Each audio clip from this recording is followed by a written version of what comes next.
Hey, listeners, you know what podcast I think you might really like? Freakonomics Radio. Every week, host and best-selling author Stephen Dubner dives into the hidden side of everything. He interviews CEOs, historians, and Nobel laureates to explore all kinds of topics, like marriage and how it became a luxury good in the United States, and how we choose the people we marry. If you're a curious person looking to better understand the world around you, you'll find everything you're looking for on Freakonomics Radio. Listen wherever you get your podcasts. Did you ever wonder what it's like to live alone, hidden in the woods, not speaking to a single soul for 30 years? Or wander the desert, uncover a hidden well, and dive to the bottom of the deepest water hole for 2,000 miles? The Snap Judgment Podcast takes you there with amazing stories told by the people who live them. Snap Judgment. Listen and subscribe wherever you get your podcasts. Flex your business with an American Express Business Gold Card. You'll earn 4 times membership rewards points on your top 2 eligible spending categories, like transit and electronics, each month, on up to $150K in combined purchases per year.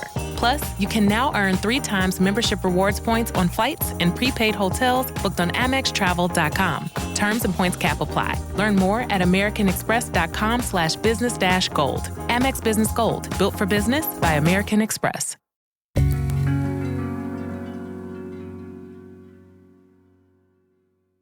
A few months ago, I went to Italy for the very first time. It was spectacular. The food, the people, the architecture. I can see how people go there and never want to leave. Like Kelly in episode 2, who bought a palazzo outside of Rome with her ex-husband and is still living there today. Kelly mentioned in that episode that one of the things that influenced her decision to move to Italy was the book Under the Tuscan Sun by author Frances Mays. That memoir, released in the 90s, became a movie starring Diane Lane. I have bought a house in a foreign country. A house and the land it takes 2 oxen 2 days to plow. If you have not seen it, trust me when I say it is a dreamy story that will make you want to buy a new wardrobe and get your own Tuscan villa. Frances Mays, the real Frances, still lives in that house in Tuscany from her story, and she's an expert on whether moving somewhere wonderful can change you. Before heading to Italy, I had the delight of sitting down with Frances to talk about what that big move means to her after all these years, and if she still thinks that anyone can change their life if they just get up and go. From the Boston Globe, this is Love Letters. I'm Meredith Goldstein.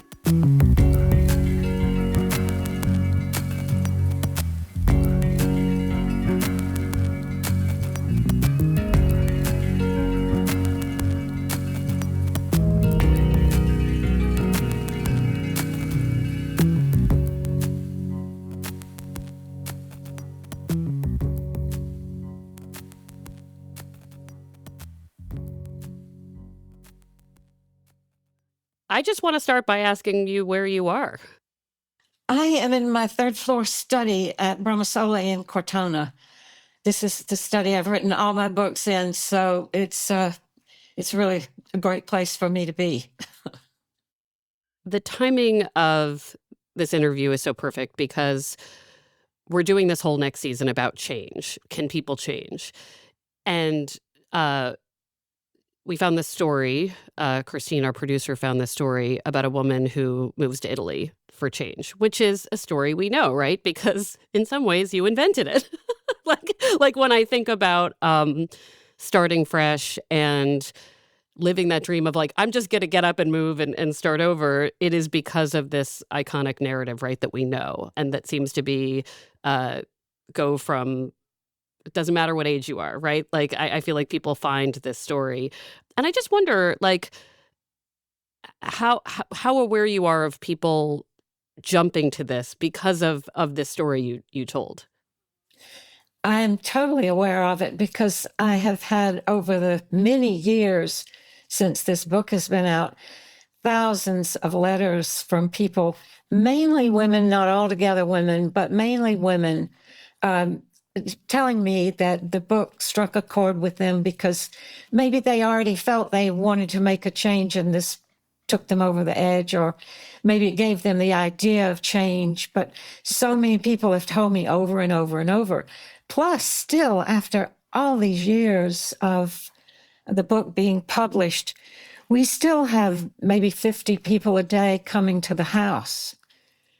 And I mean, you'd think that would drive me crazy, but it doesn't. It's the house is up on a hill and the driveway is way down below, and people just stop and they leave a note. There's a shrine at the bottom of the driveway that was in both the book and the movie, where a man used to come and leave flowers.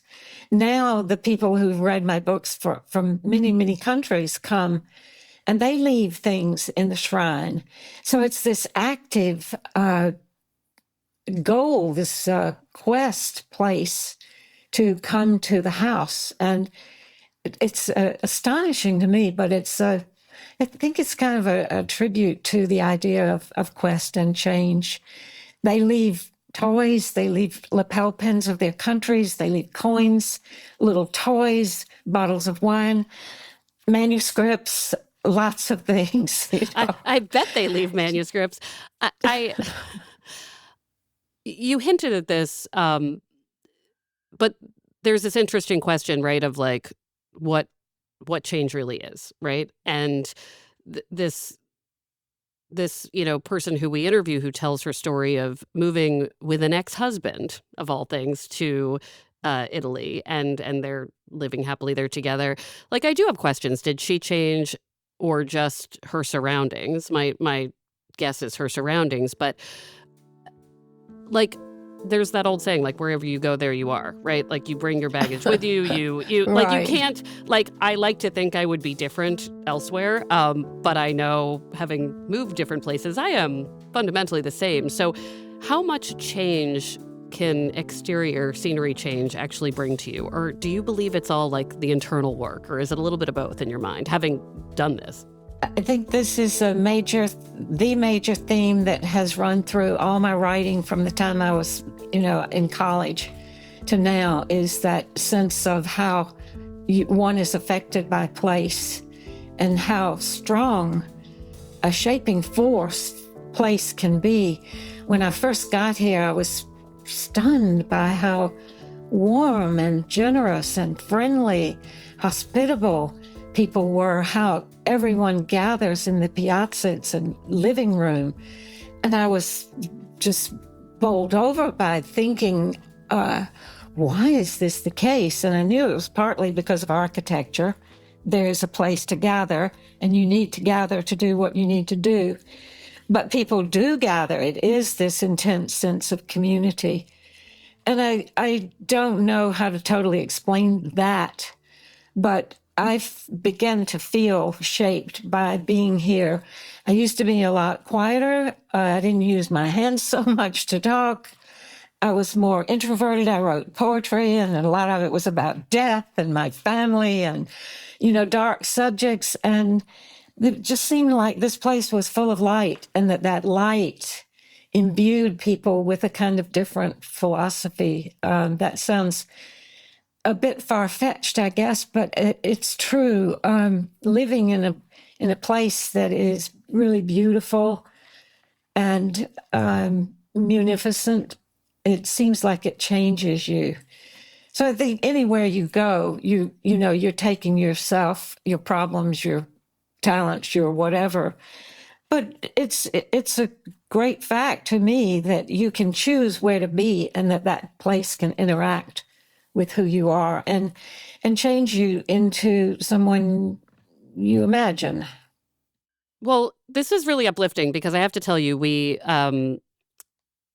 do speak to, in our season, like a fancy brain scientist who's like, people can't really change after a certain age. But it does seem like, he speaks to the concept of salience and how having new experiences can at least change your mindset in the moment. And it does seem like being elsewhere can bring things out in people. Now, one thing I do wonder about is, and I know your narrative, obviously, but I can romanticize certain places.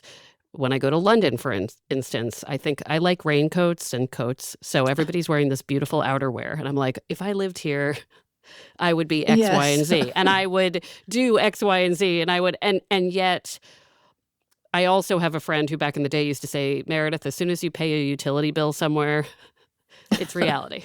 It's not what you think anymore. It's like, it's exactly. So I also wonder about when we're fixated on a place.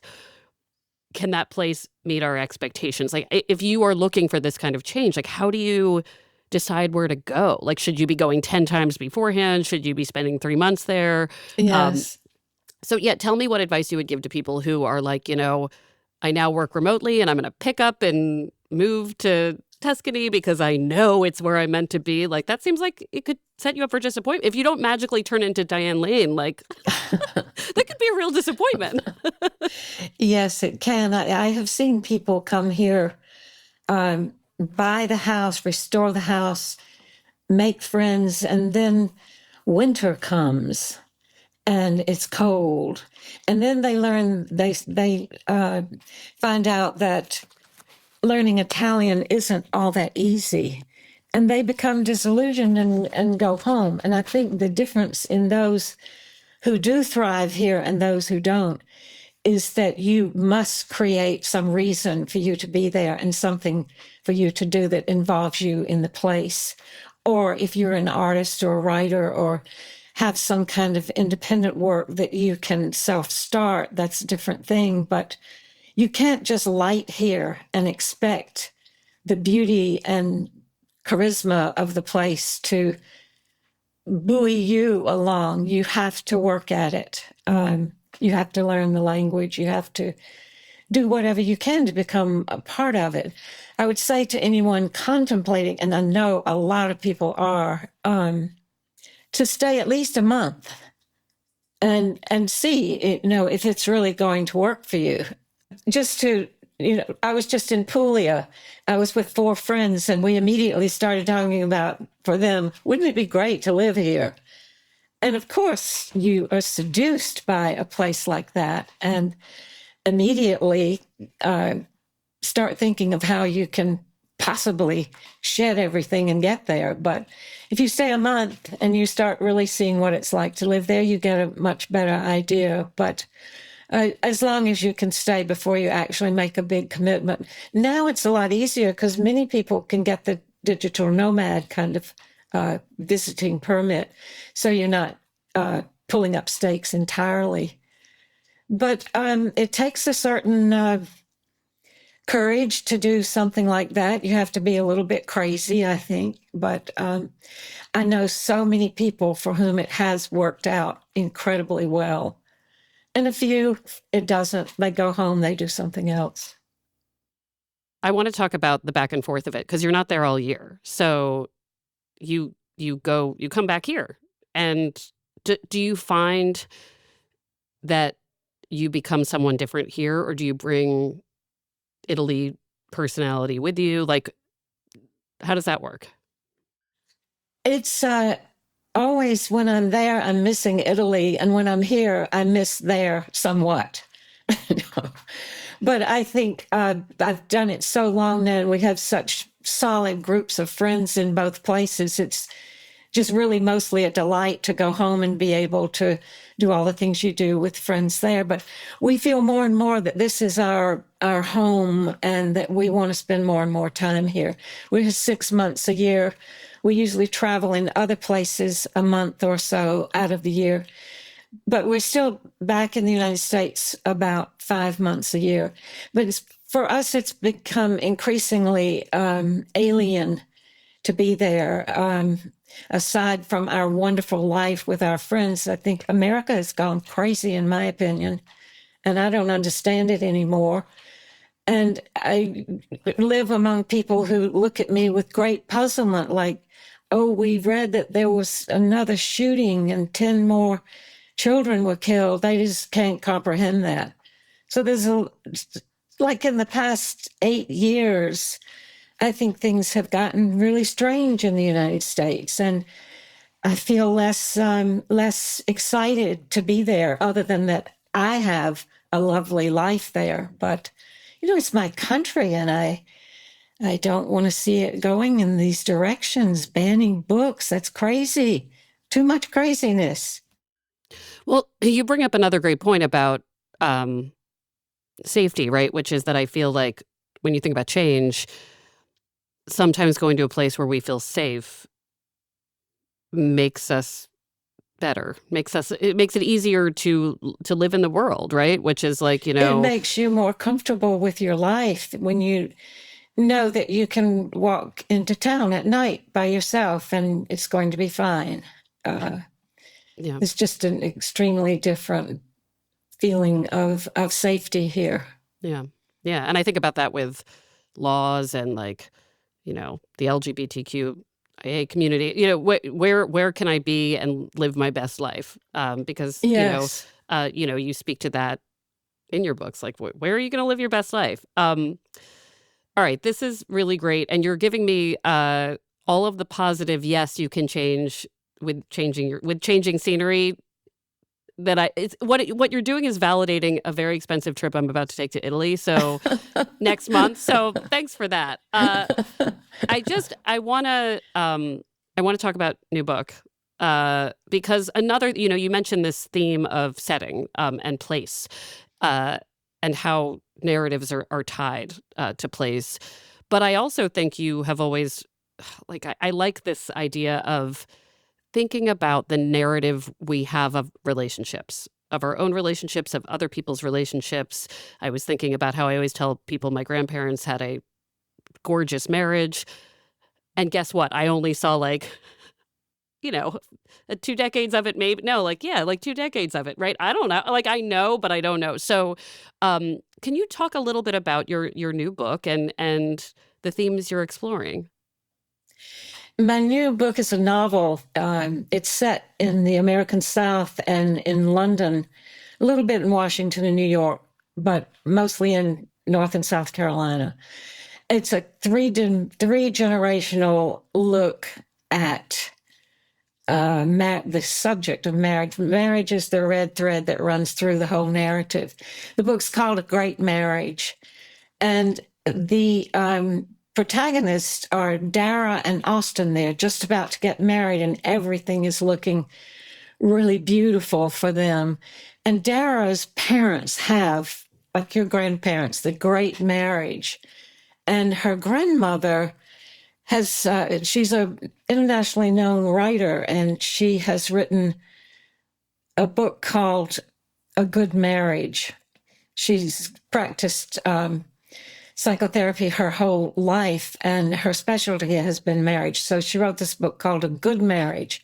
And the last chapter of that is A Great Marriage. And she acknowledges that few will be able to have that. But that's kind of the secret key to the book. It's a really big discovery for me. And I wanted to pass on my perception of her difference in those two things, the good marriage and great marriage. She also wrote When It's Time for a Good Divorce. So she's aware of all the levels of marriage. But Dara and Austin are about to marry at the first of the book. And then this news of an incident in his past comes forth, and Dara calls off the wedding and bolts. So a lot of the book is about her discovering herself and Austin going back to England, where he's from, and dealing with this new situation and how it affects all of their families. So that's basically it. I loved writing the book. I had been churning over this idea of betrayal for a long time. Everybody has experienced betrayal in some forms, but for me, there was a family secret that I only found out about 4 years ago, and it happened 25 years ago. And I was stunned because I always thought I knew everything about everything that was going on in my family. So I found this out, that my relative had done something that I was shocked by, and it kept turning over in my mind. And as I got into this narrative knowing that I wanted to write about betrayal, I was working out this family situation in a different way. And I think that's one of the mysteries of writing novels. Psychologically, there are things in your psyche that you are working on, and through the characters, you find some way toward resolution, or maybe not. But it's a curious fact of putting a question into a narrative shape that it then grounds that question and makes you see it in a different light. And for me, that happened when I finished the novel. I kind of finished with that whole situation. And I had had a similar experience writing my memoir, Under Magnolia. Very crazy childhood, parents who had just had it with raising children, lots of chaos. And when I finished writing that, I just saw it as a story all of a sudden. And it enabled me to put that in the covers of the book. It's over, it's done, and then move on. It's a great aspect of writing memoir, particularly if you've had a past that still troubles you. I love writing. It's a pleasure to me. And those are kind of side gifts that your own demons get worked with, and you're able to let go of them. I'm sitting here thinking, should I be recommending this book to people who are about to get married? or Yes. Yes? Yes. Yes, because there's something they really need to know. It's something they really need to know. We'll be right back.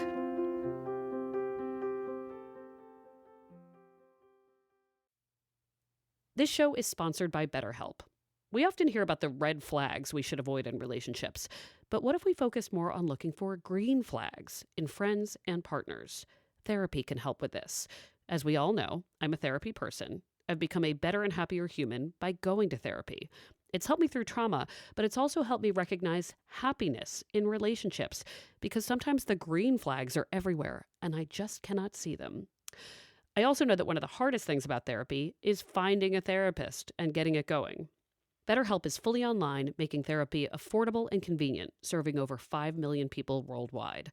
You can easily switch therapists anytime at no extra cost. Discover your relationship green flags with BetterHelp. Visit betterhelp.com/loveletterpod today to get 10% off your first month. That's BetterHelp, HELP.com/loveletterpod. Hey everybody, I want to know what's on your mind about your relationship life. And in case you didn't know, Love Letters is also an advice column. When you write into Love Letters, it's anonymous, you get advice, and you help others by letting them know they're not alone with their problems. We love questions about things like dating fatigue, the frustrations of being in a situationship, what it feels like to be married after just a few years. Ask away. Let's tackle it all together. Again, it's anonymous. Send your letter to loveletters@boston.com. That's loveletters@boston.com. Hey there, it's Meredith. I want to tell you about a podcast I think you're going to love. Why Won't You Date Me with Nicole Byer. Each week, the hilarious and undateable Nicole invites a guest to explore the ups and downs of dating and relationships. They share candid stories, discuss dating disasters, and uncover the funny and outrageous sides of modern love. Join Nicole and her star-studded guests, including Conan O'Brien, Tiffany Haddish, and Trixie Mattel, for a laugh-out-loud journey through the dating world. Subscribe to Why Won't You Date Me wherever you listen to podcasts, and check out full video episodes on YouTube. New episodes drop every Friday. You know, my grandparents also, even if there was great messiness, they still did have a great marriage, right? That so often we're so binary about what it means to be great or good, that some of the people I know who are divorced also had great marriages. And to have a great marriage for a decade is a pretty big feat. And I wish people could celebrate what they do accomplish as much as they point to ending. Yes, I have a few divorced friends who have managed that, to keep on a friendly relationship and, good setting for the children, et cetera, et cetera. I mean, with most people, it's not that way. It ends mostly acrimoniously, but I think a 10-year good marriage is an accomplishment. But a 10-year great marriage is even better. Absolutely. Absolutely. And it won't end. Yes. You mentioned writing helping to sort of, we're doing a lot of metaphors here, but, ending a chapter, being able to file it away. And you mentioned people leave manuscripts at the house. If you're someone who maybe isn't going to move to Italy and change your life in that way, how would you recommend someone write as a means of therapy? Is there a way to get into that mode? Is it what would you tell someone who might be afraid to put it down on paper? Also about expectations. I think when a lot of people write, they think, well, this better be for publication. And in fact, so much of the writing we do is just for ourselves. Yes. Wouldn't you love to have manuscripts from several people in your background? Even, they weren't meant to see publication probably as they were written, but what documents they are and what insight you could get from them. It's just, I think the act of writing is as a side gift, it is therapeutic. I don't write for that reason, but I think it does just have a natural gift to you that you put things in order and then you see them in different ways. I just want to close out by asking you for the 50 people coming to the house every day and staring at it and getting a spiritual rush from seeing where you live, where would you tell them to eat after? Oh, to eat? Okay. Last night we had a fabulous dinner right behind this ancient church in Cortona. It's a little restaurant called L'Ortino. We have, I think, 32 restaurants in Cortona. It's a tiny town. Where I live in North Carolina, no way could we have 32 restaurants. And all of them are good. So I would tell you to wander around town and follow your nose, really. And don't even look at guidebooks because they're all good. And eating is one of the great pleasures around here. We also have recent fabulous development of Syrah wines. So there's some really exciting wines in this area too. So are you taking a life-changing move or a vacation? Oh, I'm just taking a vacation. I've never been to Italy, and this okay, almost you better worked watch out. Yeah, no, I know, right? And it's funny. So before we go, I want to say that when I went to Italy, I specifically went to Cortona to see if it might change me, even for a day. I will admit, it did not take me long there before I started searching real estate. It is that beautiful. The thing I realized, though, by going, is how much Frances had changed Cortona itself. On almost every corner of this beautiful village, there was an excerpt from her book. They were using Frances's words to describe the importance of the geography. Next to her words, like on a plaque, would be a movie still. This wasn't just to make the tourists happy. I asked local people what they thought of Frances and Under the Tuscan Sun, and they beamed with pride. Yes, one person confirmed that the popularity of the story made Cortona a bit unaffordable, but it also changed the way the community saw itself. I went to one winery where I expected this young winemaker to give me an eye roll when I mentioned Frances's story, to tell me, oh no, you're one of those sun hat-wearing lady tourists trying to pull a Frances. But instead, he smiled and went and grabbed his family's copy of the book, which was so well-loved it was falling apart. Inside of his book was a photo of him and his parents and a bunch of locals at a meal with Frances years ago. He was so proud of this photo. And truly, her writing the book has changed the trajectory of his whole wine business. I realized in that moment, that's another way we can change. When someone sees the beauty in us and tells us.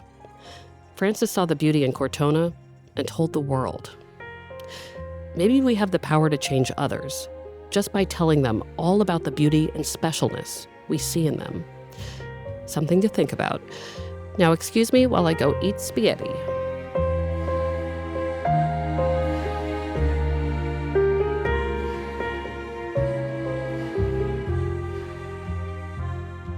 Love Letters is a production of the Boston Globe.